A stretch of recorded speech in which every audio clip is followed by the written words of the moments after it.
Hey my friends, today I come to you marking a very somber occasion.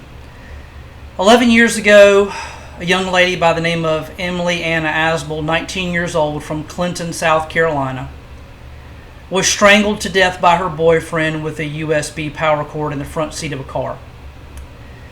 Emily was beautiful, vivacious, talented, offered so much to so many people, and her life was cut short through an act of violence. It is out of that act of violence, unfortunately, that a family had to suffer greatly. But you know what? A lot of people suffered well before then, and a lot of people and families are going to suffer in the future if South Carolina doesn't get its act together to address issues of strangulation in South Carolina. Yes, we do need a law. We do need a law in South Carolina. But we also need a greater amount of public awareness to the dangers that exist. And this issue of strangulation isn't just related to domestic violence or intimate partner violence, but it's also related to child abuse and elder abuse and neglect and human trafficking, kidnapping, sexual assaults. It happens in so many different types of situations.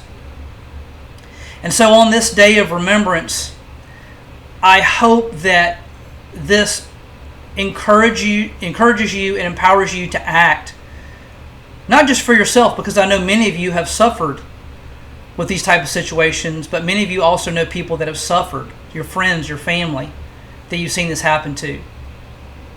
And so I'm hoping that this day of remembrance and reflection moves us all collectively to addressing this issue in South Carolina. You know, the bill that we first wrote in 2018 was written in memory of Emily. EA's Love for Life was a foundation that her mother started to not just remember her daughter, but also to give her daughter's life a continued meaning after her unfortunate murder. But again, many people came before, and unfortunately many people are going to come after. You know, when we wrote that bill in 2018, we got 10,000 signatures of South Carolinians that said enough is enough. But enough still hasn't been done. And story after story after story that pops up in the news is continuing to shed light on this unaddressed situation in South Carolina. And for all those that make the news, y'all, I can tell you there's probably 15 or 20 more that are never reported to law enforcement.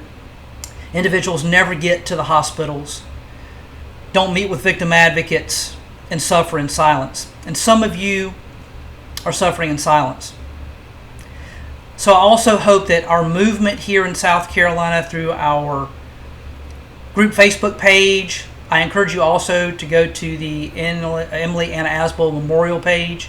There's other pages of other individuals in South Carolina. I hope our collective voices empower and encourage everyone to speak up on this. Often when someone is strangled, they cannot speak. But y'all, we have voices to speak. We're getting air into our lungs.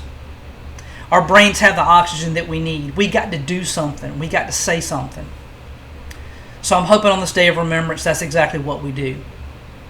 So again, share the page, talk about it, share about it. Your voices are important. Call your legislators, call your solicitors' offices, call your law enforcement. Training is available for prosecutors, for law enforcement. I do it. Some of the hospitals do it. It's out there. So when someone says they don't know, well, they don't know because maybe they haven't been told. Or perhaps they don't think it's serious enough. We don't want any family to be in a situation to realize it's serious enough because it has already happened. So let's try to avoid that, and let's save lives in South Carolina.